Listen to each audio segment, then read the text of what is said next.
Hello again, everyone. Welcome back to another episode of Talking Smack. I am your host, Josh Scar. Did you mute your mic? I unmuted it. Are you sure? Positive. Okay, yeah, you did. Okay. I am your host, Josh Scar. With me again this week is Alex Lasden. Welcome back, Alex. Hello. And we are giving you an Episode 8 primer for Star Wars The Last Jedi. But first, we got some news to get into. Again, we're talking smack, talking superheroes, movies, animation, and comics. Star Wars has a hell of a time coming up this week going against Ferdinand. You won't see John Cena coming as a bull. You also won't see those box office returns. That's got to be a Sony animation. Sony just wants to blow money at this point, don't they? They had the Emoji Movie, and now they've got Ferdinand. I think this is actually Blue Sky, which I think they're actually pretty good. Yeah, I forget which one's Blue Sky is. Blue Sky, I think, did the Peanuts movie, which was lovely. I love that movie. Yeah. Unfortunately, I was recently reading up on whether or not we're going to get a sequel, and the rights holder is his widow, and she was like, I have no, until the script is right, I don't mind waiting. I can wait 5 or 10 years. And I'm like, we may not have 5 or 10 years, lady. We're in a very difficult political climate right now. Ferdinand might be okay. I actually do like John Cena. If he's as nice as they say he is, and all that stuff with the Make-A-Wish, and I admit one of my guilty pleasures is Dancing with the Stars, and his fiance was one of the celebrities on it this year, and he showed up in the audience a few times supporting her, and he did like a little interview with her and stuff.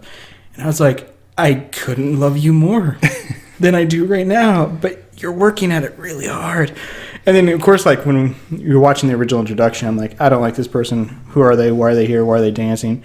And then it's all like, she's dating John Cena. I'm like, she must be a lovely woman.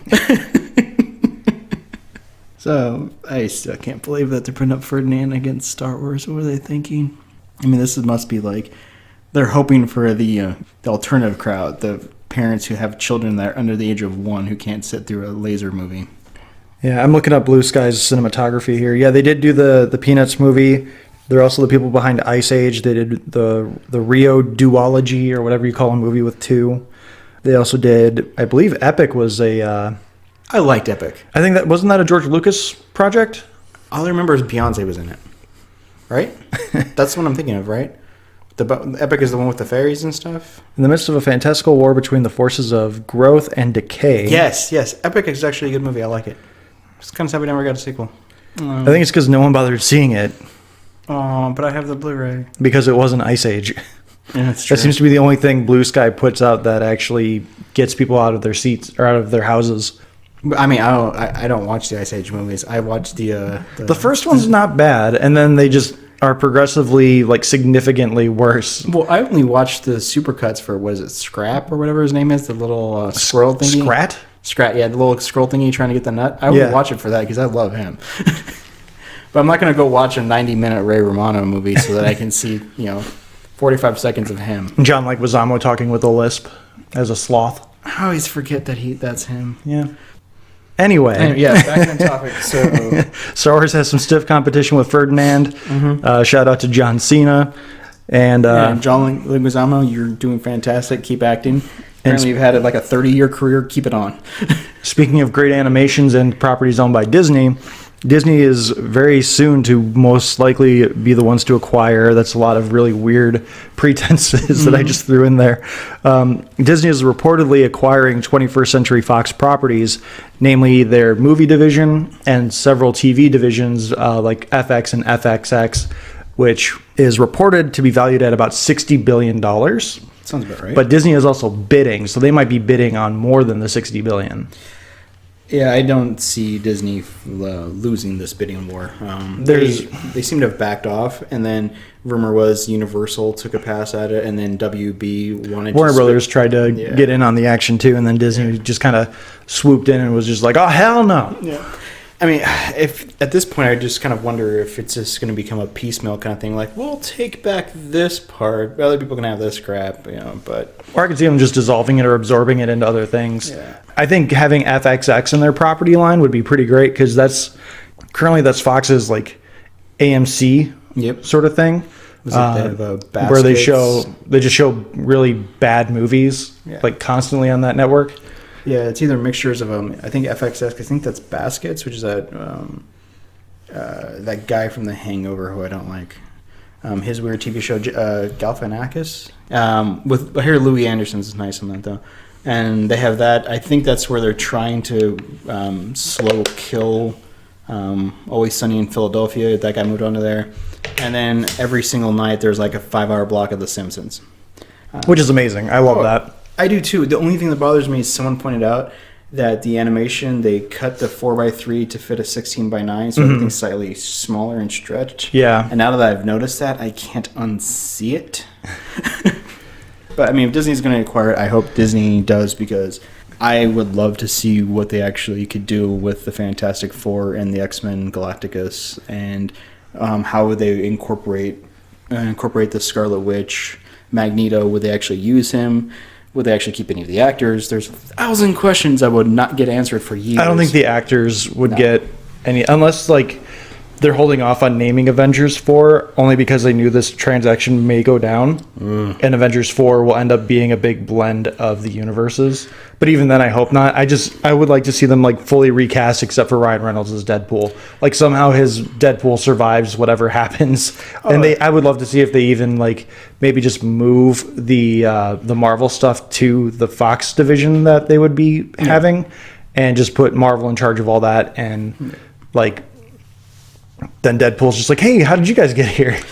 Yeah, see, I'm hoping that my hope would be that they let the last Phoenix, whatever the next one is. Oh, that's the Death Flame. Yeah, I was hoping that they just let that movie come out, and then they're like, all right, we're clearing house, we're starting over, but they could cherry pick Ryan Reynolds. They're like, yeah, your R-rated movies make a lot of money, you can do your own little thing, and then when you come over here, my idea had been that there is a Deadpool Spider-Man movie, but it has to be PG-13. Yeah. And so Deadpool, it gets frustrated because they keep bleeping him. Mm-hmm. So we're actually or they use creative ways of like having it covered, like a bus goes by. Yeah. Or they're on a train and they honk the horn. See, I would love if like my pure insanity version would be like they end up in like this really bloody gunfight in a strip club, and everything's like pixelated but Spider-Man and like Deadpool.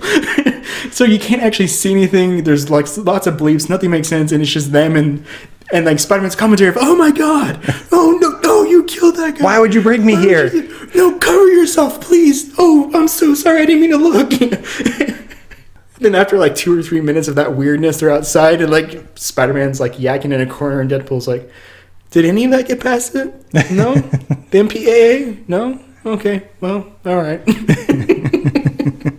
The one outlier that I find kind of interesting is that for the next like 3,425 days, they're going to be shooting Avatar 2, 3, 4, and 5, which is rumored to be cost $1 billion. Whether or not that that Disney comes in and kind of pulls the plug quietly on that. But they do have Avatar Land, and a few of my friends have been to Disney World this year and actually gone to it and said it's beautiful and looks amazing. The animatronics, the ride, the world just fits so well and looks wonderful within the animal kingdom. So maybe they're not going to kill it. I don't think they would kill it. I think because they have a relationship with James Cameron, I think that might be one of the reasons why they were so interested in getting these properties, because with the acquisition of Fox, yes, Disney gets Marvel and the Marvel properties that Fox owns back, but they also get properties like Predator, Alien, and Avatar, and then also, interestingly enough, like Kingsman. But yeah, they would get like these properties under their banner. If they have Avatar, that means they can expand even more. The acquisition would probably not be really finalized until 2019, I would guess, which is just in time for Star Wars Land to open up in both Disneyland and Disney World. But it's exciting because mainly for me, it means hopefully, as long as George Lucas doesn't have any weird clauses in his contract about DVD releases, it means we get our legitimate releases of the Star Wars trilogy. Exactly. I don't mind the special editions. I actually grew up on the special editions that came out in the late 90s, where they did that like year-long release of episode 4, 5, and 6. That was the first time I ever was introduced to Star Wars. I saw Empire Strikes Back on WGN a bunch of times, but I always saw the beginning on Hoth. I did not know what that movie was because I was 1997. I was 12, and so I like none of that had really resonated because I was spending most of my time on Nickelodeon, and so I'd see this stuff on WGN, and I'd like, what is this? And this is before we had DVR boxes and stuff too that told us what was on TV. We literally had to have the WGN banner come like, coming up next, our presentation of Star Wars: The Empire Strikes Back. So I never caught that. I just saw this weird ice planet with this weird like bipedal monster with a man riding on his back, which is a tauntaun, by the way, if you didn't catch that. And I was just like, what the hell is this? I would change the channel. And then I went and saw that in the theater, the special edition in the theaters with my dad for the re-release. And I was like, oh, this is that movie. I was lucky enough to, even though I'm about the same age as you, I grew up untainted. Because I had a cousin that introduced me to his VHS copies of the original, which was great because he was a complete jerk about it. Because we watched the first one, he's like, "Oh, this is one of the movies I love," and we watch it, and it's like, "Oh, it's great, that's fantastic." And then like 6 months later, he's like, "Oh yeah, they have a sequel. Did you know?" And we watched that, and like, "Whoa, that was amazing!" And then I'm like, "I wonder if they ever like got around to making another one." He's like, "Oh yeah," and then I'm like, "Well, why are we watching?" He's like, "I don't feel like it." Then, like, next time I visited his cousin's done this to you a couple of times. Because I think you told me this about the Indiana Jones movies as well. Yeah. My cousin was a dick. That's the reason why I haven't talked to him in, like, 14 years. But no, and then my friend Jack and I, we went and saw all three the re-releases, special editions, which, of course, at that age, I thought every edition was fantastic. And then I became, an older teenager. I became cultured about how he was ruining the franchise. The only thing in the special editions that I think are completely unnecessary are changing the Han shot first moment and adding the Jabba the Hutt moment in A New Hope. The music moment in Return of the Jedi, while it is not very good, it's not awful. No. And it's not awful, it's not good. It's a runtime patter. The only thing that bothers me truly about the edits is if I was in the top 3 things or 4 things that annoyed me, the no scream in Return of the Jedi is not needed. Which that's not from the 1997 re-releases. That's though. that's from the Blu-ray release. Yeah, I mean, I'm just saying, like, I don't remember fully at this that point. moment has made Return of the Jedi completely unwatchable for me. Yeah. The blinking Ewoks is also super weird. That's creepy because I don't know why they went with like plastic animation, because it's not like a natural tone. It looks like they grabbed like a puppet and then like flicked its like blink exactly. motion, When my wife and I went to Disney World last year, we went and saw Mickey, and he had those kind of blinks, but you could also hear like a shutter click as he blinked. It was super weird. I'm like, thank God my kid's not old enough to notice that, because that would ruin the illusion for her. Why does Mickey blink so loudly? Well, see that. So like I said, I watched Dancing with the Stars, and they always have a Disney week each season, and they always have Mickey and Minnie there, and it works for them because they're already cartoon creatures, and like their head bobbles and they blink, and it's not like a rhythmic blink, it's always a slightly thrown off blink, and so that works. However, it doesn't work when you hold a still frame on the Ewok. It just TNT I think had a Star Wars marathon going not too long ago, and Jedi was on, and they got to the speeder scene on Endor. It's the fourth moon of Endor. So that always confused me, on a tangent on top of a tangent on top of a tangent that we're on. So is it the fourth moon of the planet Endor? So like they're literally on a moon. They're not on the planet Endor or on the moon Endor. So they're technically like where the Ewoks are from is not technically Endor. They are from the fourth moon of the planet Endor. I'm pretty sure like we've been getting it wrong all this time, or at least the laymen. I'm sure there's plenty of Star Wars people out there that have like, yeah, where have you been? But I watched it, and they're talking about the fourth moon of the planet Endor. In my mind, that tells me the Ewoks are not from Endor. They are from the fourth moon on the planet Endor.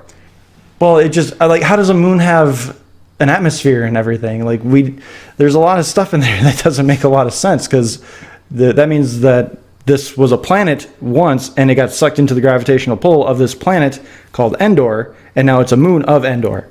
And how did it get the number 4? Like, is it just the fourth one down? Is it the fourth one up? You're right, because I'm like, okay, taking Wikipedia as God.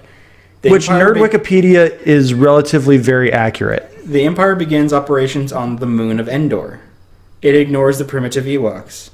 I've always thought that they were on Endor. So they're on the fourth moon of Endor, which means that these Ewoks have grown on their own.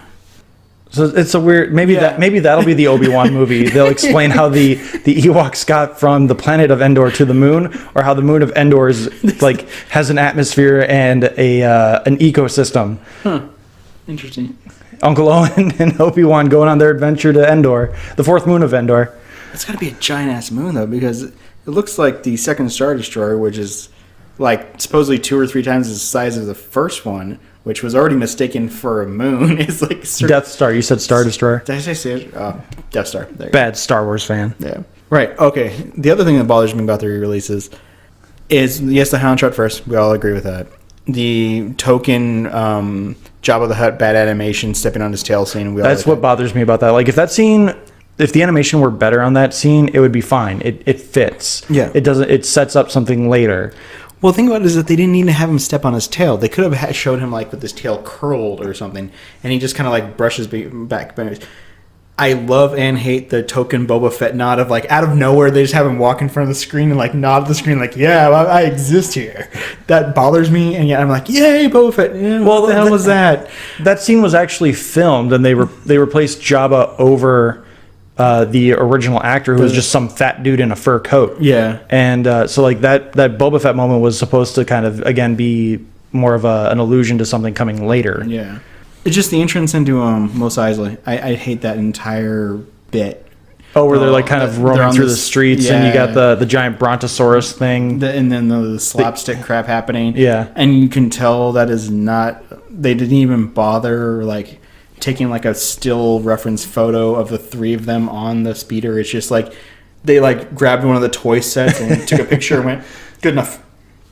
But yeah, anyway, let's hope Fox does well. Yeah. So Disney is pretty much in the final stages of getting this deal done, because the Rupert Murdoch's sons are the ones who are trying to. They basically just want to do Fox News and Fox Sports. Yeah, that's like what they want, and more power to them if they think they can make a lot of money doing that. Yeah. $60 billion would certainly help. I mean, I don't know what the heck they're going to do. I mean, sports is in theory on the decline, but whatever. So moving on to things in the decline, Quinten Tarantino is set to direct an R-rated Star Trek film. No, thank you. No, thank you. This is, and I just learned today that apparently Star Trek Discovery, or STD as many of us like to call it, I don't know where they're going to go with it, especially I don't know how they're going to handle Anton Yelkin's death and getting rid of Chekhov. And they want to, because Chris Hemsworth is a hot property, they want to bring him back, which is like, okay. Have you rewatched that since you know who he is? Yeah. The beginning scene? It threw me off when someone's like, oh yeah, Thor? He's his dad from Star Trek. I'm like, what? No, that's a really tall, lanky dude. And then I rewatched him like, holy crap, this is what he looks like before he put on like 90 pounds of muscle. Yeah. Yeah, and I think at that point he was also a soap opera star in Australia. Mm-hmm. So, yeah, it's kind of strange. But yeah, a Tarantino R-rated Star Trek, like, I don't need any of that violence and language that's going to come with a Tarantino project. And I just found out today, before we got off on the tangent, this is where I was going. I just found out today that apparently they drop F-bombs in Star Trek Discovery. Yep. And I watched the scene where they did it the first time, and that is so forced. Oh, it's bad. That's so bad. Like, they do this... That's the cats. They do this technobabble, and like you were saying, that like they just go over the top with this technobabble. Like 90 seconds of it. Yeah, and then like one of the... a cadet just goes, "That's fucking awesome." And it's so forced, and it's so bad, and so poorly acted and delivered. And then they come back and they're like, "That is fucking awesome." Why? Like, yeah, I get it. They're military technically, although technically they're also not military, because they aren't supposed to be like seeking out war. They're supposed to be going out and discovering new worlds. They're explorers. I know I'm one of the like 3 people on the planet who's not exactly a Tarantino fan, but I would be kind of interested if he was pitching something, because I know he does love older movies and older TV shows, and he has these weird things. Like he directed an episode of CSI, and he seems to have these weird passions But that they came out in public and went, Tarantino. I'm like, that's kind of weird, but okay. We're guaranteeing an R rating here. You're just riding the Logan train. Okay, why? From the Revenant writer. Okay, and J.J. Abrams loved it. I'm like, these are all hitting things. I'm like, why? Why do we need this? The third one, Star Trek Beyond, was actually pretty decent because you were letting Simon Pegg, who loves Star Trek, actually kind of massage the script and make it more about adventure in the community of the crew and betterment and protecting the foundation of civilization. I don't want to know what the hell they're going to do with an R-rated script. Just be like, all right, cool. We're going to go. Obviously, we're going to get some war, and we're going to get some cursing, and we're going to have to really show those bodies exploding in space. Yeah, that's going to be nice. Yeah, I don't know what to expect from it. I think I might go see it more out of curiosity than anything else.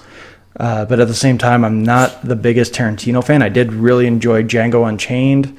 I was not a huge fan of Inglourious Basterds. Outside of Christoph Waltz, I don't get the love of that movie.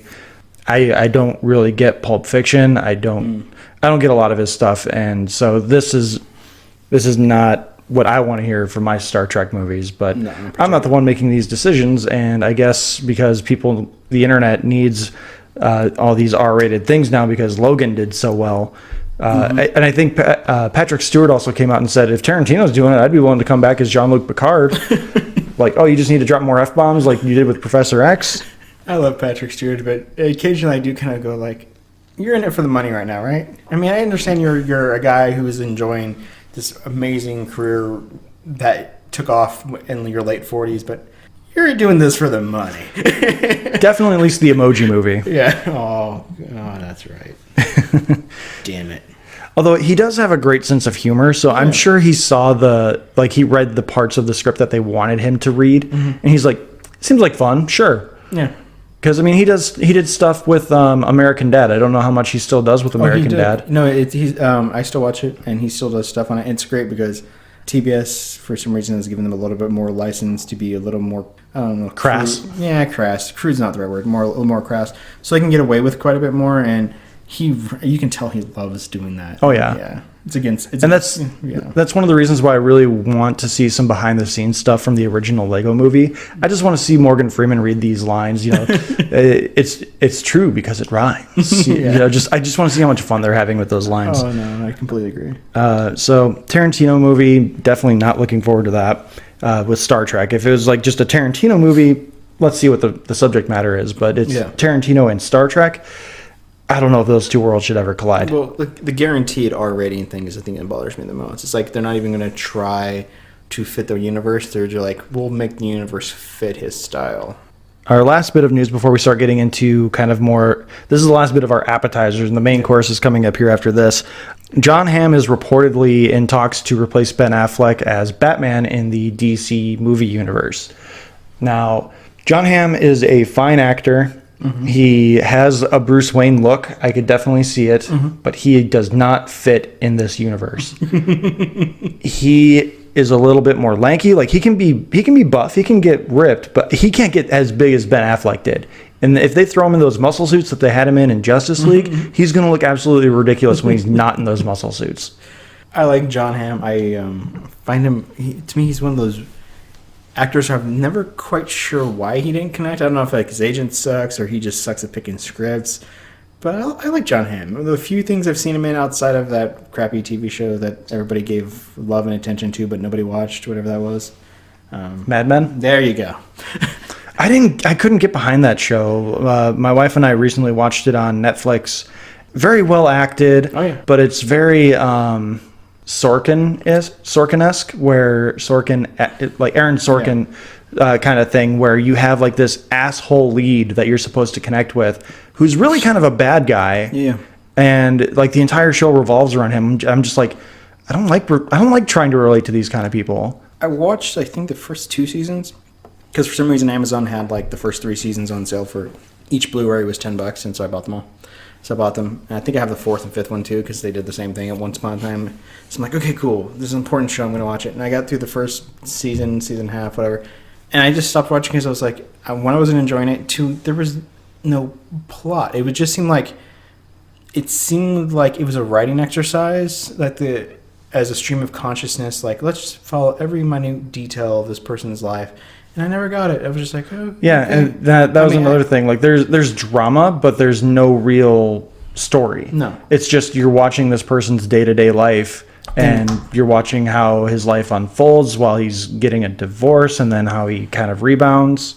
And then the way the show ends is really weird. Like he ends up in a hippie commune. Yeah, and like a hippie commune, which is completely out of his character, which I guess is the point. Like he's finally just thrown his hands up and said, I can't beat this guy anymore, so I'm going to try this.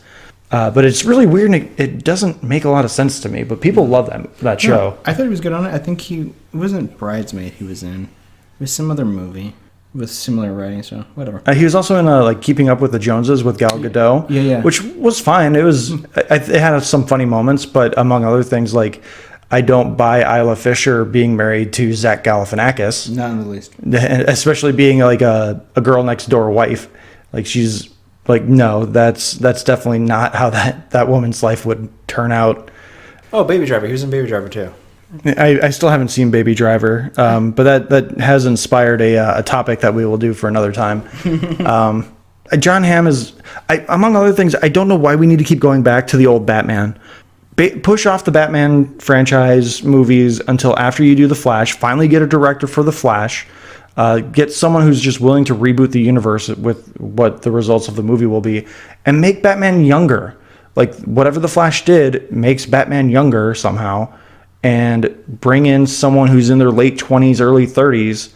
And just go on from there acting like nothing else has changed. I don't understand the reason other than maybe he just has... Maybe they're doing a casting decision like they did with George Clooney, where they kind of like held up, like looked at the chin and went, "Yeah, that's gonna work."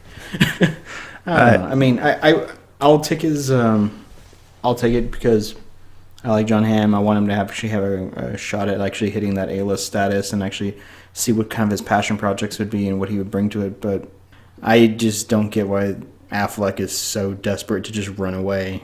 You signed a contract, dude. At least see it out for like 5 movies. I don't know. I don't see Jon Hamm fitting into that universe. And plus, this universe doesn't seem to really know how to handle Batman.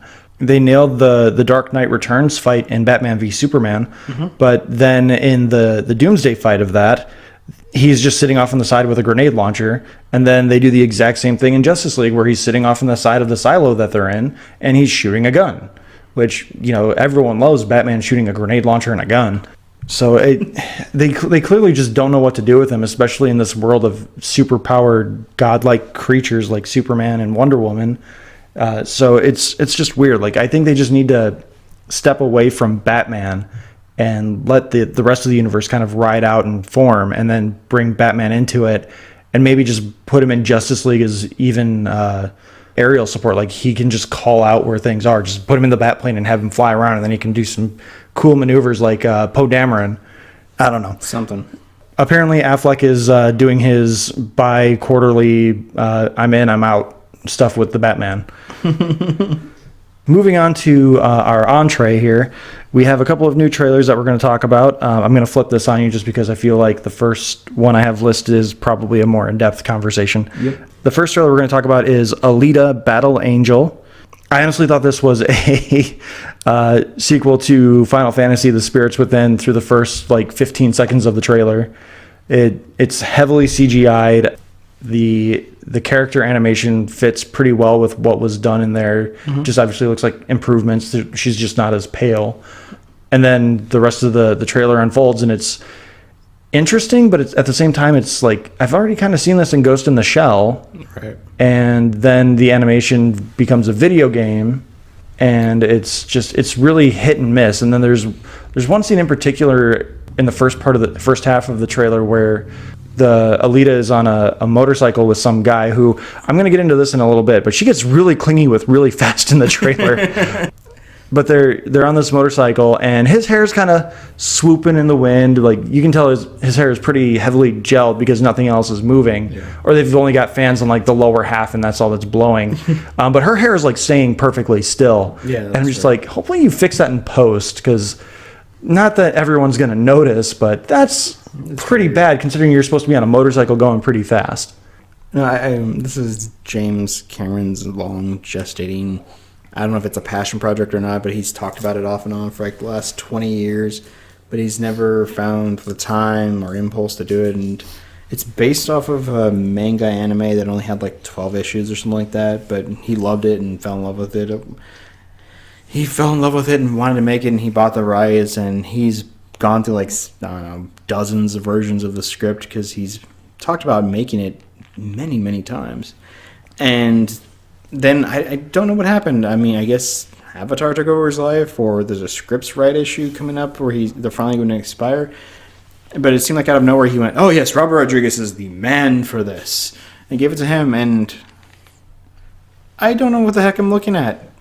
It looks like someone took the actress's face, stretched it out, Disney princess style. Yeah, the first thing I saw when I saw her face was like, is that Rapunzel from Tangled? Yeah, and then threw Christoph Waltz and Jennifer Connelly in the same room with her and went, act. Is that who that was? The girl, the other girl with the robotic arms? Was that Jennifer Connelly? No, Jennifer Connelly. They say, and Jennifer Connelly, and they show her like standing in a crowd with a little gem in her head. I'm not quite sure what I'm seeing because it looks like this is some kind of. Nah, dang it. That movie with Hugh Jackman where they find the robot. Real Steel? Real Steel. I love that movie. Thank you. Love that movie, but I can't bother to think of the title. Well, they never gave me a sequel, man. It doesn't need a sequel. It's Robot Rocky.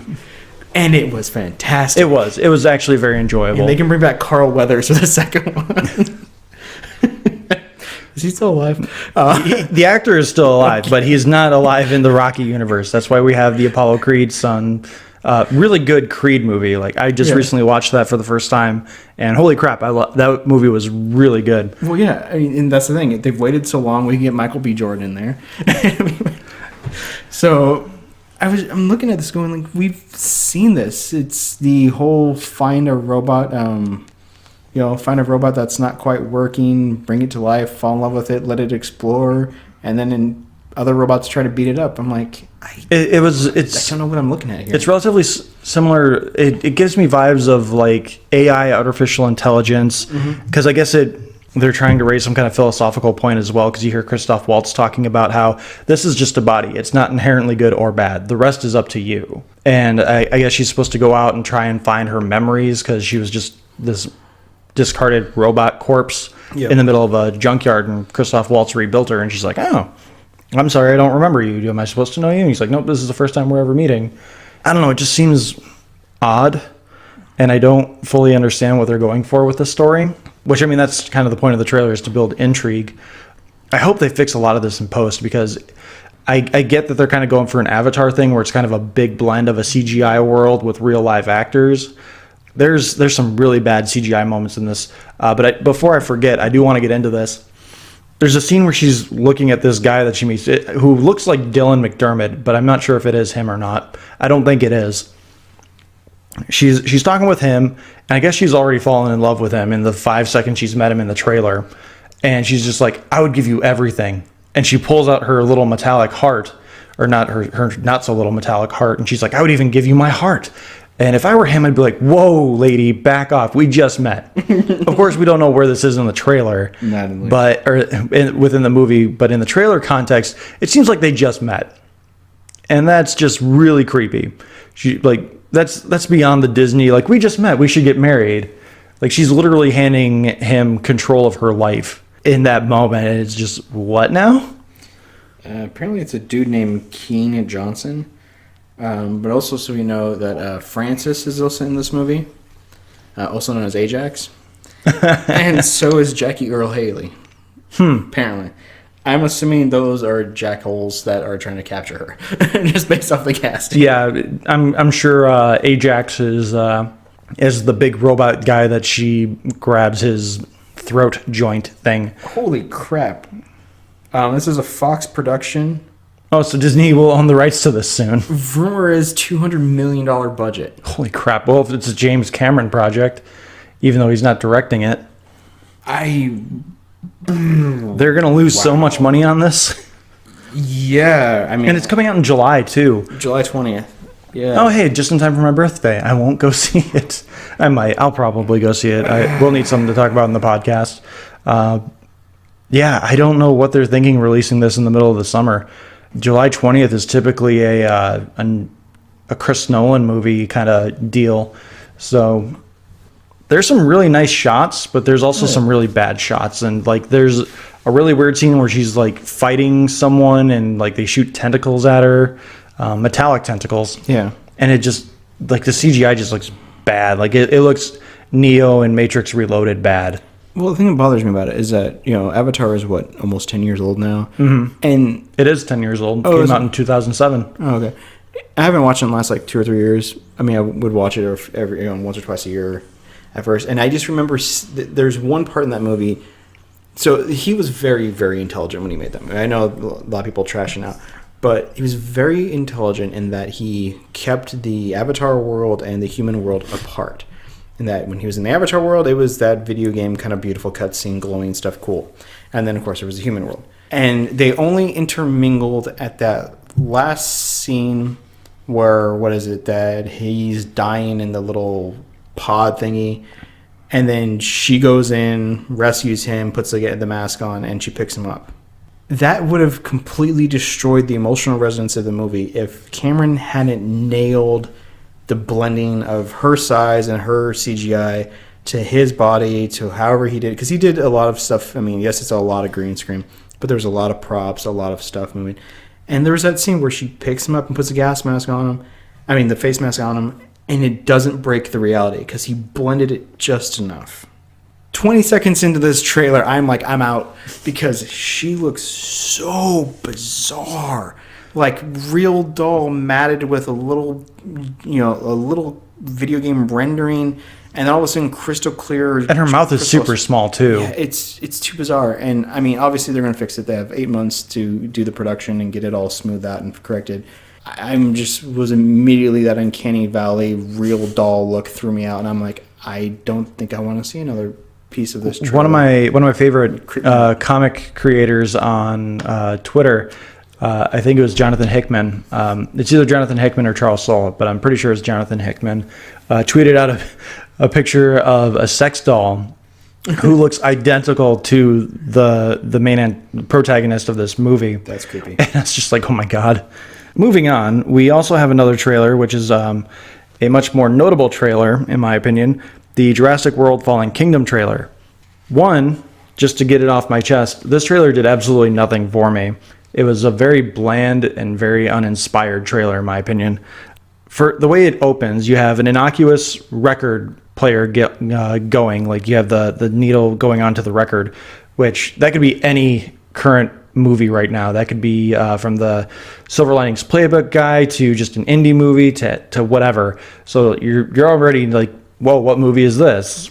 And then you start off with, or you follow that up with a shot of a pool table with a Budweiser logo. So you're like, what is this, Transformers? Which I know they're Bud Light. PG-13. And then you cut to Owen and Claire, Chris Pratt and Bryce Dallas Howard, talking about how they've broken up and Claire's dating some new jackhole.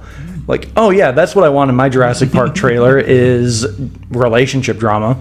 That's what I was missing. For a couple that I did not care for in the other one. Mm-hmm. Like the relationship thing was just tacked on at the end where they were like, we need to stick together.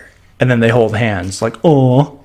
And then the rest of the trailer is just showing off like what the primary plot point is, which is getting the dinosaurs off the island and preventing them from going through another extinction level event, which is one, do they know that did Jon Hamm know he was building his Jurassic Park on a dormant volcano or a sleeping volcano?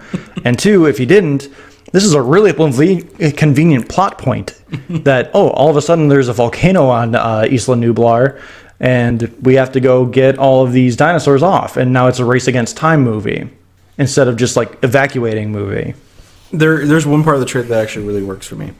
And that is it the end? No, it's Ian Malcolm speaking, and he's like in court giving the whole. Oh, you mean the scene where he's rehashing his line from the first movie? Yes, that works for me. Here's the thing, because it's good in the first movie. Exactly, but here's what I'm hoping. I'm literally really hoping because Goldblum back. And I'm really, really hoping, because they had to pay him a crap ton of money to come back. I'm really hoping that he actually isn't involved with the island at all. It's just, they occasionally cut to him in court. And he's like talking to them.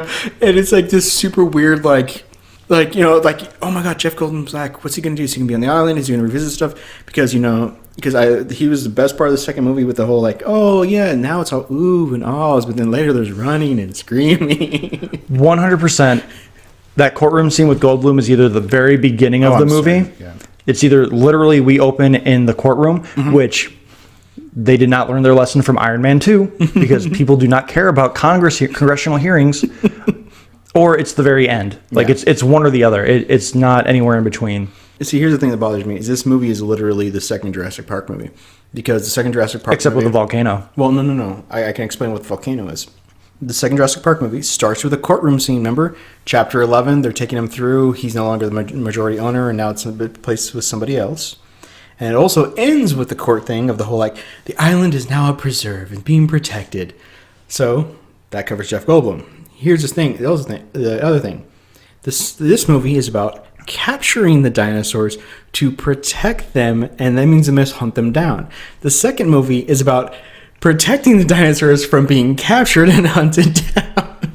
So the volcano is now literally the thing that is hunting them. Yeah, the thing that's hunting them, and is the hunters from the second movie. Except not as interesting. No, because if my analogy works out right, that means the volcano explodes somewhere around the end of the second act. And then they're getting them away, and I'm really, really hoping that all those we see the various containers, like they captured the wrecks and stuff like that, and I'm really hoping they're going to like Isla Sonar, the second movie's island, the second island, they're going to San Diego and they break out again. I don't think they would do that.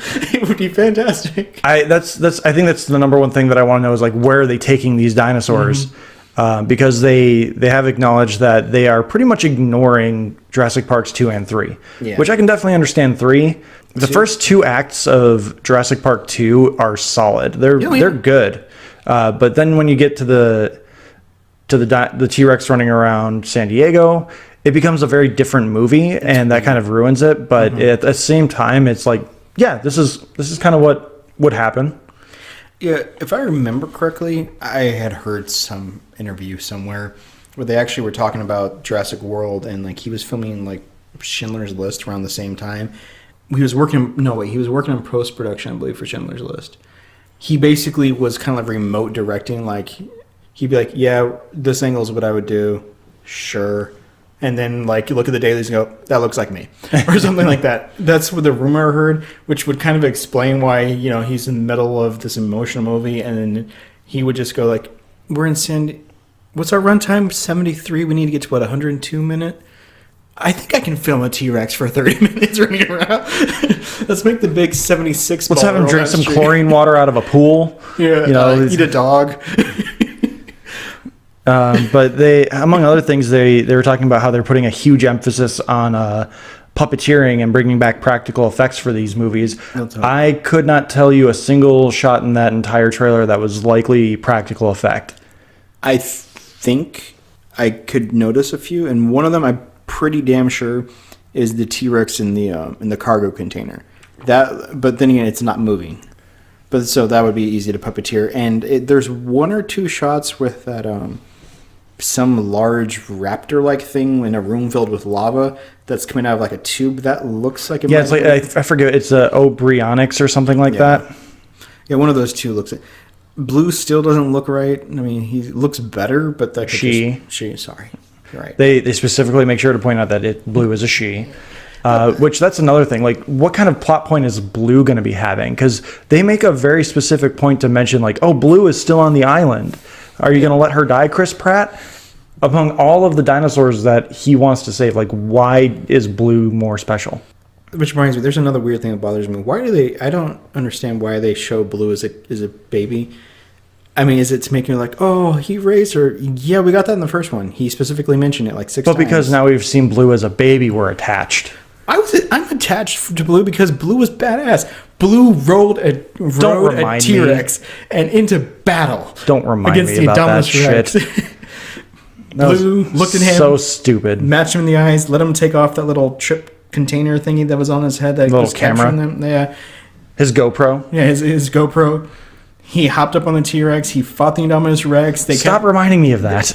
Don't forget, at the end of the movie, they looked at each other across the plaza, nodded the head thing, and they went off on their own way. Because, they're cool like that. So mutual respect. It's Ivan Drago and Rocky at the end of Rocky 4. Exactly. He's like, we did a good job.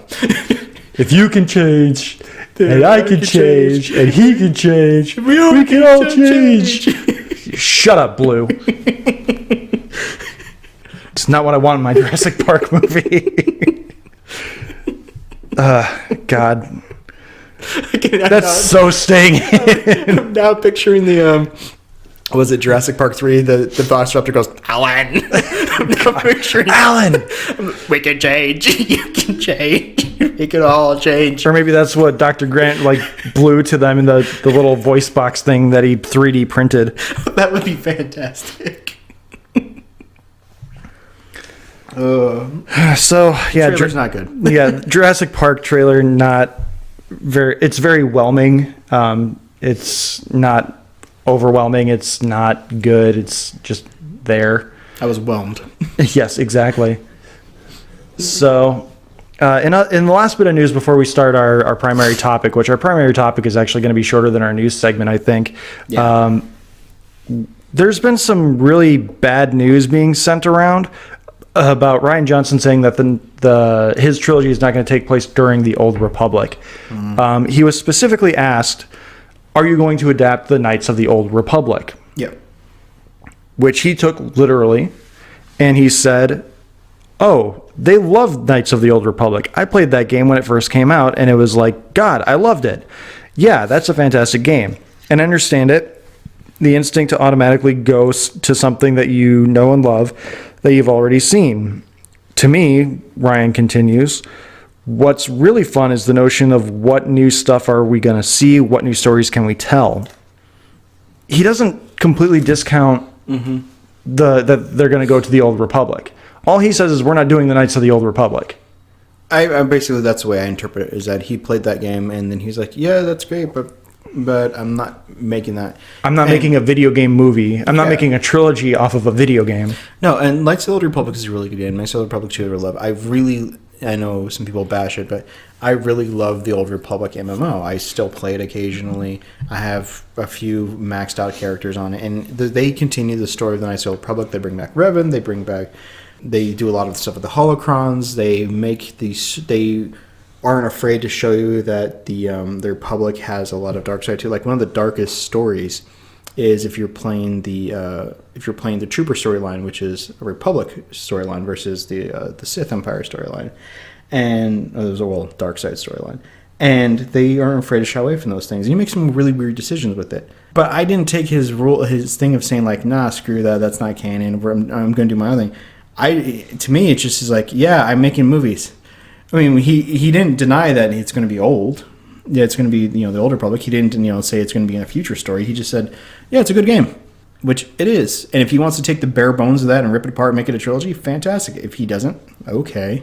And they've said in the initial press release that they're going somewhere where we've never seen it go, and to me, that means in the movies. Like, that's what they're focusing on, because Rian Johnson is a movie director. Right. So in the movies, we have seen the Republic as Anakin Skywalker knew it. Yep. And we've seen the Empire. So what haven't we seen? The future, which you can't really do the future in Star Wars, because that kind of, unless you're going like super far into the future where the new trilogy doesn't matter, or the current 9 movies that they're working on don't matter. Right. Or you go to the Old Republic, which is more interesting. Yeah, because you can build on the lore. You can show the Jedi Sith war. You can show like the origin of the rule of 2 with the Sith. You can do a bunch of stuff. Yeah, I mean, he doesn't need to literally make Knights of the Old Republic. If he just wants to set it in the Old Republic, that'd be fantastic, because we have the opportunity to actually explore when there was more than 2 Sith around. This is really the only opportunity we would get to have mass lightsaber battles that aren't clones. that you can actually have an army of Sith or Sith witches or something like that, and you could have an army of Jedi, and you could show the threat that these Sith were. He doesn't necessarily need to make, I mean, they're good games, but they're now 15, 16 years old, and they're just credited as no longer canon, so he can do whatever he wants. I'm just hoping that he chooses to not focus on a segment of the story, of the Skywalker canon, which would mean that he's sitting off over somewhere else, he explores a different part of the galaxy, and someone goes, oh yeah, the Empire fell, some dude with a green lightsaber, and then we get fan service. Yeah, I think they're going to steer away from the original trilogy stuff and the Skywalker saga, just because I think the first movie of Rian Johnson's trilogy is supposed to come out in like 2020, which is a year after the episode 9. Right, so right. I think they're going to want to distance themselves from the Skywalker trilogy and whatever happens in the new trilogy by the time episode 9 rolls around. Take Rian Johnson's quote with a grain of salt. If you see someone share that on Facebook or Twitter or something, just tell them they're stupid and they're wrong, because they clearly did not bother reading the actual quote. I'm still want to see what he's going to do, because it looks like if he's plugging his trilogy into that area, that means that the rumored Obi-Wan or Boba Fett movie isn't coming out that year, most likely, if they stick to the 1 a year thing, which looks like they're going to do. Yeah, and if this movie is coming out in 2020, I would be super surprised, because they would be... I had the same thing happen earlier. If this movie comes out in 2020, I'd be really surprised, because they would have to be in pre-production like right now, and they would be needing to cast and be ready to film by the end of 2018. Yep. And then they would need to do all their posts, because I mean, The Last Jedi finished post-production back in October or September. Some more like early October, I think. Nice. They finished post-production before the Justice League did. Which, I mean, that's good. That means they've had time to sit on it and be like, this is what we want. Yep. There's a lot. You can't do what Sony's doing with the Venom movie and literally write a script, cast a movie, shoot a movie, and have it sent out in a year. No. And Sony's going to suffer for it. No, sure. I guarantee you. The Venom movie is going to be the greatest comedy of 2018. Oh, I hope it is, because that would be hysterical. So, yeah, again, Rian Johnson, his trilogy, I mean, there's really only so many places you can go. And the number one thing that they can do is the Old Republic. And even if it's subtle little hints towards things, I think whatever he did in The Last Jedi triggered something in him that made him want to tell a story of... Because Luke is all about, it's time for the Jedi to end. Well, why does he think that? He's at the first Jedi temple. What did he learn at the first Jedi temple that made him think that the Jedi are no longer necessary? Right.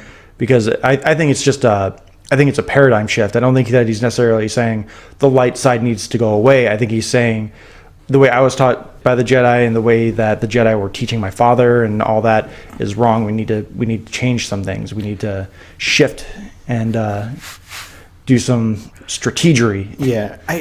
The only thing I really, really don't want to see them do is I don't want to see... I know this is more of a semantics thing, because... Semantics matter. Yeah. Because Kylo Ren is not a Sith. He's a Knight of Ren. Which they never explained. And they've also said Snoke is not a Sith either. Which Andy Serkis has come out and said that he's not a Sith. And they haven't explained that at all in the first movie. So naturally everyone just goes, well, Kylo Ren's the Sith. And that means... He has the red lightsaber, he must be. Exactly. And Rey, therefore, must be a new Jedi or a Force sensitive who will become a Jedi. So I'm really hoping he doesn't go down that route of like, well, the Jedi are dead. There's really not Sith. There's the gray area now. Because the gray Jedi pisses me off anytime I read a book about it. Because to me, that's just like the whole like hippy-dippy like, dude, the Force is not good or bad. We're kind of just doing our own thing. Everybody can have the Force. You can have the Force. And we can have the Force. And the Force is with us. And the Force binds us. And the Force connects us and penetrates us. And we're all connected to it. But it also depends on how many bacteria you have in your bloodstream. If you're going to be measured with that midichlorians. That glick razor, yes. That's my only fear. Is that? But, you know, we got, 6 days until we find that out. Well, 7 for me, because I'm probably seeing it Saturday. But, yeah. I'm seeing it on Thursday, so I have less time to wait than you. I found out there's an 8:30 showing on Saturday morning, so I'll probably be at that. Nice. Yeah. So we will have our Jedi review episode hopefully pretty quickly up Sunday or Monday. Yep. We're working through some scheduling things, but we will definitely be having our episode 8 podcast next week.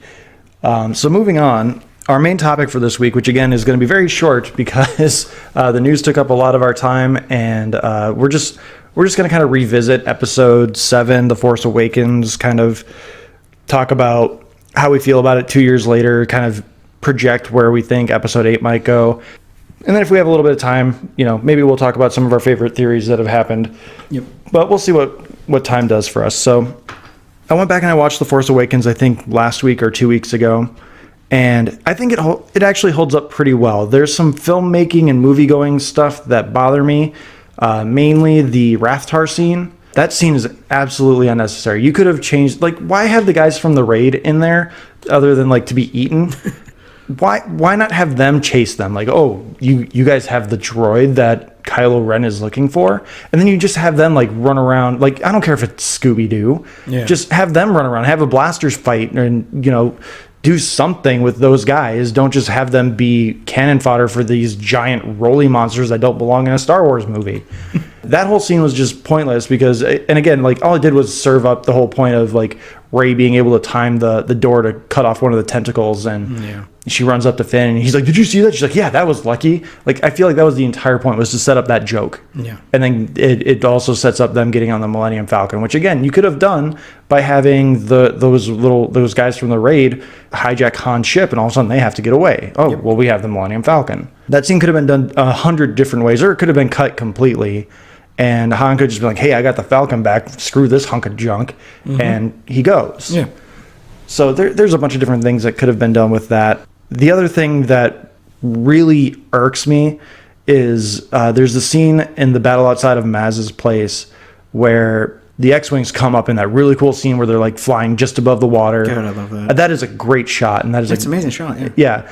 And then there's almost immediately after that, we have Poe flying around and doing some crazy stunt pilot things and shooting out some ties and taking out guys on the ground, and that part's cool. But then you have Poe who's like, "Woo, that's one hell of a pilot." I hate that. That is such a terrible line. All you need is the woo. You don't need anything else, because they put that line in there because they want the audience to be like, "Oh, he doesn't know it's Poe." Right. Well, no shit, he doesn't know it's Poe. He thinks Poe is dead.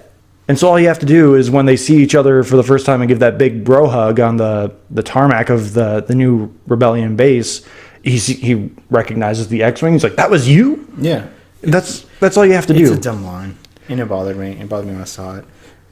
I'm still of the opinion that... among other things, he's in the middle of fighting. Yeah. You don't just stop to marvel at... He's being shot at. It's a good thing they're stormtroopers and they miss. Yeah. No, I'm of the opinion, I still think it's in the bottom tier of Star Wars movies. I've tried rewatching it a few times, and I can never... there are moments I like. I really like the introduction of Rey as a scrapper. I love some of the shots that they show of her. I love the shot of the TIE fighters in the sun. It's a beautiful Western shot. It's the Apocalypse Now shot. It's iconic, and it's an iconic shot because it's immediately not relevant. It's immediately nostalgia because because it's Apocalypse Now, but it's also a bunch of the 60s and 50s war movies. And then the flying underwater is the cavalry scene because you have the dust, you have the water particles being kicked up, which of course is the cavalry incoming, which you've seen in many fantasy movies, you've seen many war movies. I do think that last fight on the desert planet Death Star is beautiful. It's a snow planet. Oh, yes. Sorry. You got your desert planets mixed up. Sorry. Well, it's a desert snow planet. You can have a frozen tundra desert. But yeah, no, it's beautiful. And I do think there's so many beautiful parts of it. I just think to me, what bothers me is it falls under the weight of its own ignorance. He doesn't give you they don't explain anything. Yeah. They don't explain why those 6 planets destroyed by that beautiful race, that beautiful tendril finger destruction. Beautiful shot. I have no reason to give a damn. Yeah, like why do we need to care about these planets being destroyed? Yeah, I mean, because all we know is that they're the quote unquote new republic. Right. Well, are they like literally the capital planets, or are they just planets that are part of the republic? Right. I mean, then it doesn't explain if the fleet's there, or do they? Wait, they'd only say something like the fleet was elsewhere. Anyway, but Alderaan is one planet is destroyed, and Episode 4 gives it all the weight in the world because she says that's my home planet. And then we're peaceful. We don't have any weapons. Of course, if you play the Old Republic, you know Alderaan has a shit ton of weapons, but that's besides the point. and then Obi-Wan sitting with this whole, I feel like a million voices cried out, we're setting silence. It gives a massive weight to one planet. I just saw 6 destroyed, and I was like, wow, that's really pretty. Where was the fleet? Are these people important? And I understand that some of the background, apparently they removed a lot of the politics and explaining things because they were too afraid that people would be like, you over-explain things, what the hell? We didn't like the first movies because it was all about politics. It was like, no, 1, 2, and 3 sucked in various capacities, not because of politics, but because of poor decision-making of a person who wasn't told no. Yeah. And so I don't feel the story holds up. I don't feel there is a story. I don't feel it holds up. I do think there's moments where, re-looking at it, I find there is a great moment where Rey sees water and Chewie looks at her. And it's just a great little moment of like him, like you can tell he's taking in that she's never seen this much beauty before. And it's a good little tiny little moment there. And there are moments where like Rey is being held at where Kylo Ren catches her and he holds the lightsaber close to her, and the beautiful vibration of that blade against her fear is a wonderful moment.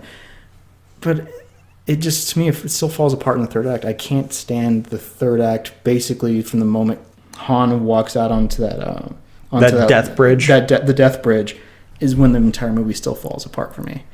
Because I don't understand why Kylo Ren has to take off his mask. I don't understand why they have to show his face.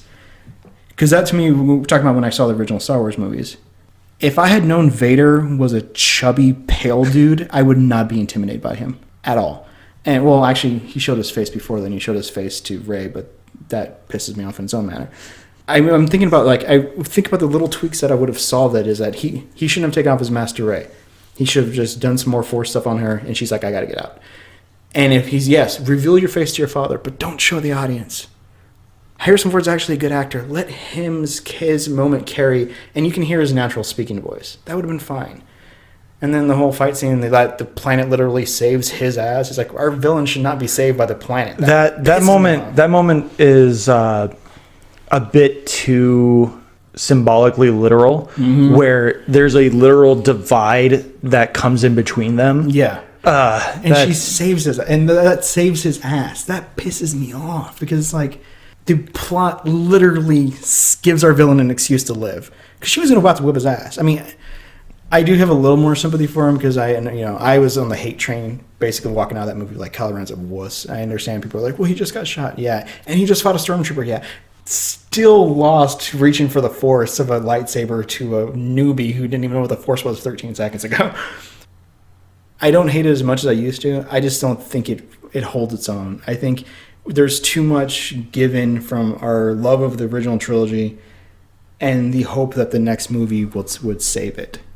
Will make it look better. That's my biggest complaint, is that, and it's nothing against the film that J.J. Abrams made, because as far as we know, what they're planning on doing is kind of like a Lord of the Rings thing, where it ends up just being three chapters of one really long movie. Mm-hmm. But in the past, every Star Wars movie has been a movie unto itself. Exactly. There have been threads that will lead on to other things. Mm-hmm. But at the end of the day, there was a definitive beginning, middle, and end, where this movie kind of picks up halfway through the first act.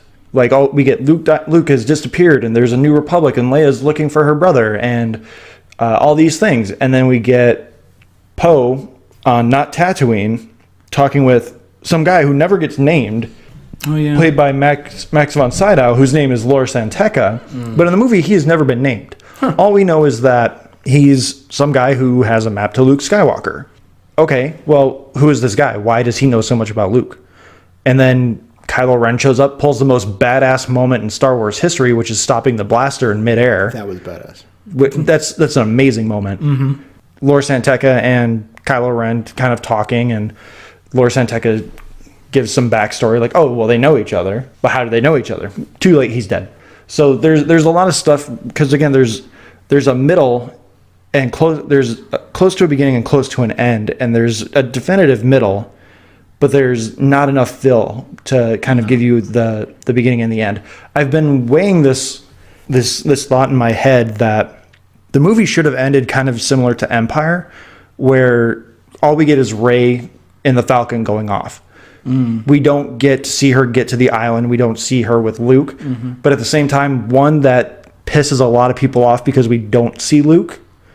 And two, that kind of ruins the whole marketing towards The Last Jedi, where we see a lot of Luke. Yeah. So everyone's like, wait, what? Why? How did she get to Luke? What happened? Obviously, that would be covered in the beginning of the second movie. I think ending it before we get to Luke on that cliffhanger ending would have been better than what we got, because seeing Luke pull down his hood and then just getting those really long, like, panoramic shots of the island where she's just really awkwardly holding out the lightsaber for 45 seconds. I think her just going off would have been better than seeing Luke for 15 seconds and then getting these shots around the island of Rey holding out the lightsaber. The music is beautiful in that moment, but at the same time, it's really annoying because I'm like, are we going to cut back? Is he going to talk? No, he's not going to talk. The movie's over. Well, that sucked. They didn't do much for me. I mean, and that's why I kind of had a little hope for Rian Johnson, because apparently J.J. Abrams originally filmed it with BB-8 being there, and Rian Johnson's like, yeah, no, that needs to be R2.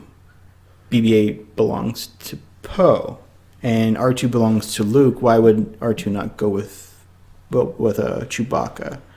You know, and so he seems to maybe have a little more intimate knowledge of it and what is purposeful to the story and the characters. But there's just other little things that have always bothered me. Like, I hate that Leia runs up and hugs Rey and, like, all but shoves Chewbacca out of the way to do it. Don't get that. There should have been the emotional connection of the two of them hugging, because she just lost husband, father to her child. And Chewie just lost his best friend. Chewie just lost his life partner. Yeah, and Leia, of course, being Force sensitive, she knows that Kylo Ren killed him. You know, so there should have been some kind of moment between them. I still don't get. She gives him a look, but, like, that's it. She doesn't hug him. Chewie just kind of walks by and goes to his doctor friend. Yeah, I don't get it. And, you know, so there's little things, and so I just feel that there's just something kind of missing. It almost feels like they had the pieces, like, set up, and then someone brushed some off, and then it's always like, you know, you're building a puzzle and you start cleaning stuff up a little bit because you're like, oh, I'm almost done, and you're like, what the hell happened to those 6 pieces? There was something in the border here. But I mean, I don't hate it as much as I used to. I just don't think I'll probably rewatch it unless for some reason something is in the second one that I'm like, this makes more sense now. Yeah. I enjoy it. I think it stands well enough on its own. I think it's the third best Star Wars movie. I could be swayed that it's not as good as Revenge of the Sith, but you would need to do a lot of swaying for me. I think it goes Empire, A New Hope, and then The Force Awakens. Especially if we're talking the additions that people can have at home with Return of the Jedi and all the changes that's gone on there. That if it weren't for the changes, it would probably go Empire, New Hope, The Force Awakens, Jedi, Sith, and then you can go 1 and 2 either way. Now, I would like to have you watch.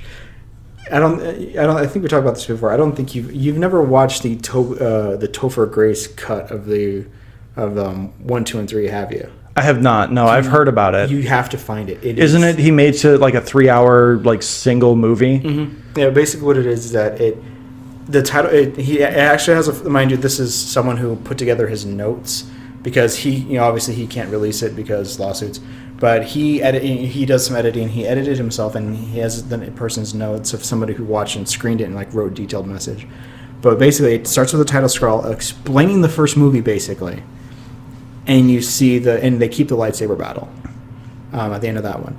Then they basically truncate the hell out of the second movie and dump like the first 30 minutes of Revenge of the Sith. The space battle And The only thing that serves is showing that Anakin can be manipulated by Palpatine. And it is a fascinating movie because it gets rid of the love story, all that stuff. All of a sudden, like there's this young kid, some stuff happens. He's now training.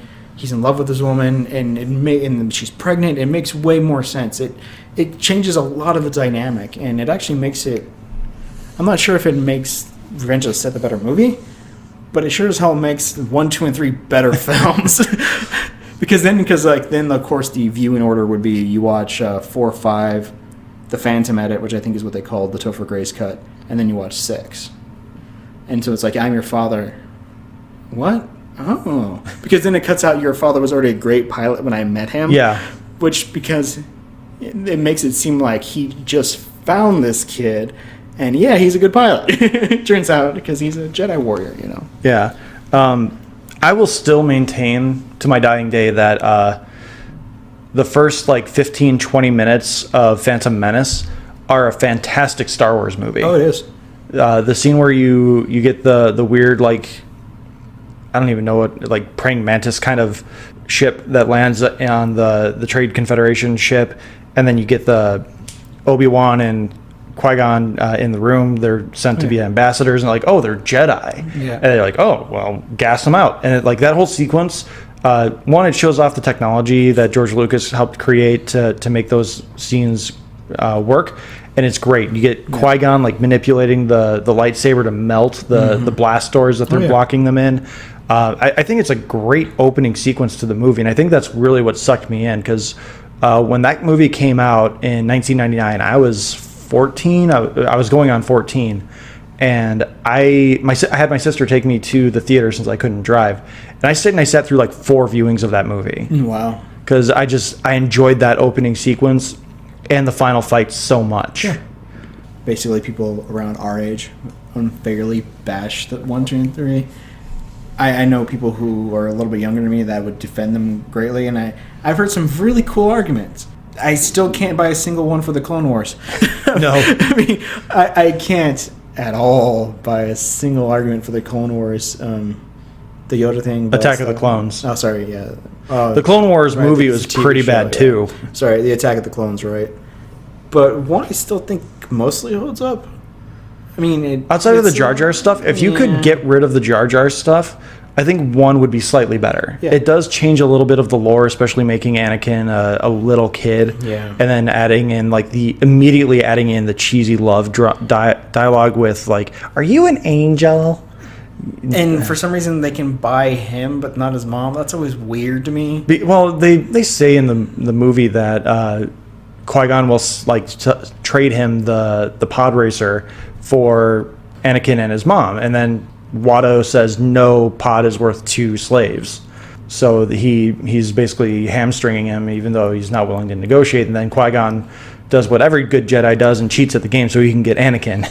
But still, you'd think that they have a queen, they could have gone back and freed her. Well, they don't really have the money to free her because they don't accept the Republic credits on Tatooine. True. You could bring back ships and say, "Hey, Watto, I'll trade you a ship." And I'm pretty sure Naboo starfighters would be worth some money. Yeah. But they never do between 1 and 2. But I don't know. Instead, they wait 12 years, and then Anakin goes back to try and free her. And then they're like, "Oh, well, we sold her to some guy, and some guy fell in love with her and married her, and now she's off getting murdered by sand people."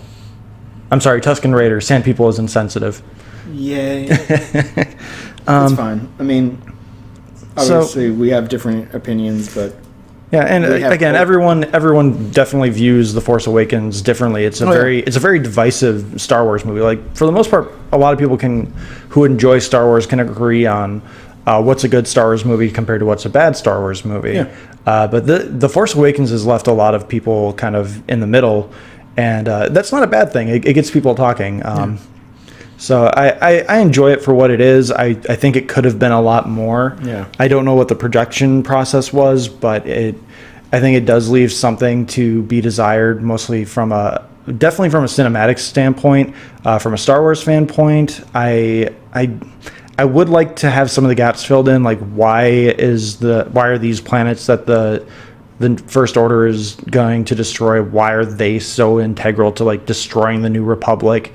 Who is the First Order? That's a big question, which is answered in books, but for the general audience, like I didn't read the books until they reset from the expanded universe when Disney bought the rights. I didn't start reading those books until then, and so filling in those gaps as a storytelling device within the books to fill in those gaps is annoying because the Halo series is notorious for that, where they would write a book and then they would have a plot point about something that was within the book, but they wouldn't really explain it in the game. That's dumb. I mean, that's just massively dumb. I mean, which is why I think the Marvel Cinematic Universe is working out so well, is that they do and don't acknowledge that the TV universe is there because they know that they can get 40 to 50 million people to go see a movie.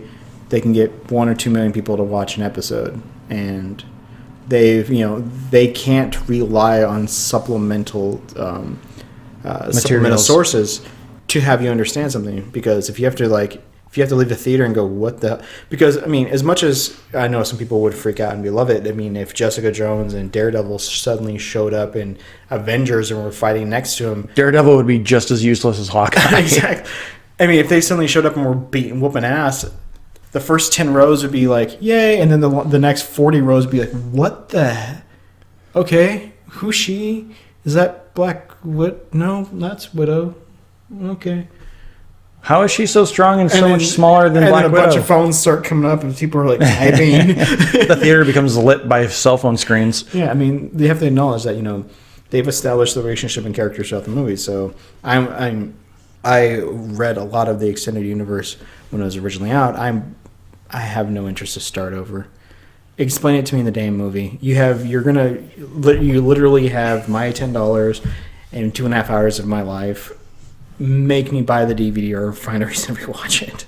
Yeah, or do it in other mediums. Like Star Wars Rebels does a pretty good job of filling in gaps, and you can acknowledge all that stuff like they did in Rogue One by having a droid that's in the show up, or just mentioning a name like they did in Rogue One. Those were great because I'm super invested in Star Wars Rebels, and hearing Admiral or General Syndulla or Captain Syndulla get announced in the PA, I was like, oh! And I literally leaned over to my wife at that moment. I was like, they're talking about Hera. Yeah, see, that was a cute little Easter egg. However, they can't expect the entire cast to show up without explaining who the hell they are. And I think from a storytelling standpoint, it does suffer, but there's a lot of really good eye candy in that movie as well. Oh, yeah. The Millennium Falcon chase scene through the wastelands of Jakku is awesome.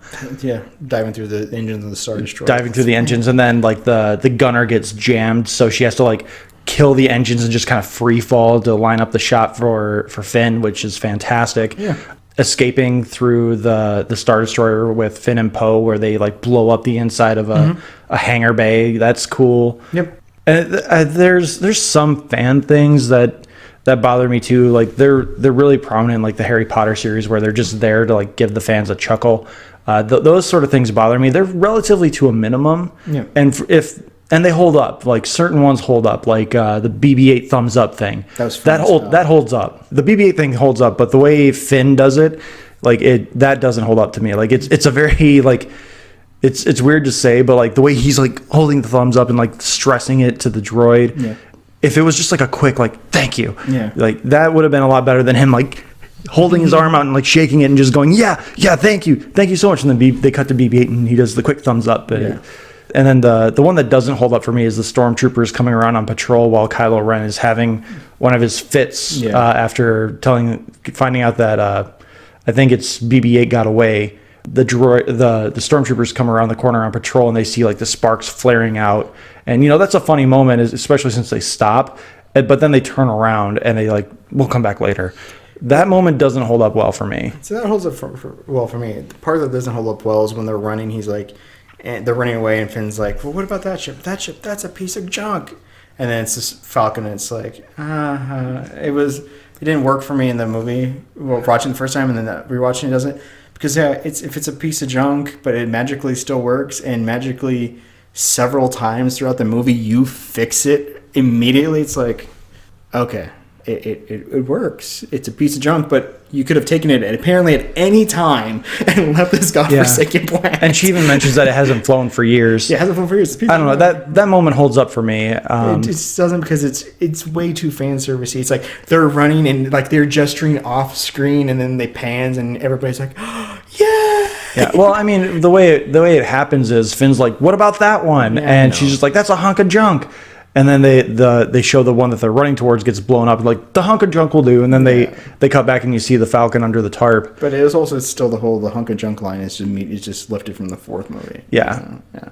So I mean, it doesn't work for me, just because I mean, in the theater it kind of was like, and then for watch it's like, yeah, they got to fit this in. And it's 15 seconds until there's the reveal. Yeah, we've shared enough of our thoughts on The Force Awakens. I'm super excited for The Last Jedi, as I'm sure you are as well. I mean, it's Star Wars. These are currently still event movies, especially saga movies. I mean, we know somebody who's not excited for it. Are you talking about Derek? No, I'm talking about the hydraulic agent. Inside joke. Mandy has apparently outed herself to the group as a non-Star Wars fan, or at least the opposite of a Star Wars fan, as she says. So I wonder if that just means she's a bigger Trek fan than she is a Star Wars fan. I didn't bother asking. I just fired her on the spot. So anyway, episode 8. I honestly have no idea what to expect from this. I've kept my viewings of the trailers to a minimum. I even saw a TV spot come up when we were watching a TV the other night, and a TV spot came on, and I averted my eyes and I looked over at my wife and I was just like, "Stop watching!" And she's just like, "Why? I'm not going to remember this." Like, well, good for you, but I'm not watching this. So I've watched the first 2 trailers, which again, I don't think they give anything away really. I've seen bits of other things, but they didn't do a lot that like Thor: The Dark World did, where when they were building up to like the week before, there were a few images like Thor sitting on the throne of Asgard, calling out to Hela. That moment was spoiled for me. Right now, all they're doing is like, at least I'm seeing on social media, all they're doing is like 1 week, and they have like stormtroopers walking along, and a few things, and they had a big like 8 days the other day, just because it's episode 8, so like 8 more days. I've been keeping away from the trailers, and so I really have no idea what to expect. I know there's supposed to be some big set piece set in a casino, because there were set images that were released with like a big gala happening in some kind of casino. I think that's going to be largely done with Finn and his gal pal for this movie. I forget her name already. I think it's like Rosemary Tran or something like that is the actress. Yeah. Well, they'll name her in the movie, hopefully. So I really don't know what to expect. I know there's going to be kind of a Battle of Hoth kind of homage sort of thing, which I did see in the Last Jedi DLC pack. What they're defending looks more like Helm's Deep to me. So I'm hoping that it actually ends up being a little bit more like Helm's Deep. That would be cool.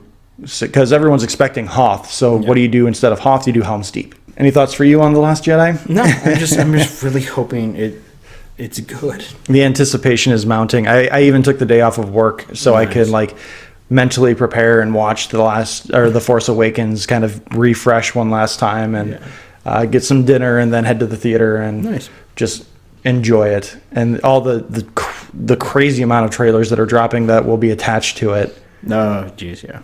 That's going to be like 30 minutes of trailers. Yeah, alone. Making it a 3-hour making it a 3-hour theater going experience. An hour 52. I mean, no, it's like it's 2 hours and 32 minutes with credits. I meant 152 or something like that. It'd be 152. Yeah. So Alex, thanks again for coming on. We are recording on a short week, so if there's some news that comes out on Saturday that we miss, we're sorry. You can find us on Facebook. You can find us on YouTube. Please follow us on Twitter at Talking Smack Pod. You can email us your thoughts if you go see Star Wars: The Force Awakens. If you have differing opinions on The Force Awakens, or if you go see The Last Jedi and you really enjoy it, you really hate it, you're disappointed, you can email your thoughts to us at tsmackpod@gmail.com. Alex does social media lies, and I do Twitter. You can follow me at Josh_Scar.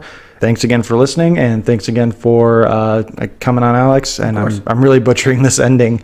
My throat is super sore. I had a really bad coughing fit, and I've been like swishing around cough drops, which I'm sure you may have noticed listening to this, because again, my mics are super sensitive. But at least I didn't have too many coughing fits today. That's right. Just to let you know, this week's end credit music it was remixed by Hershey's Mr. Goodbar. Delicious. Exactly. Roll that theme music.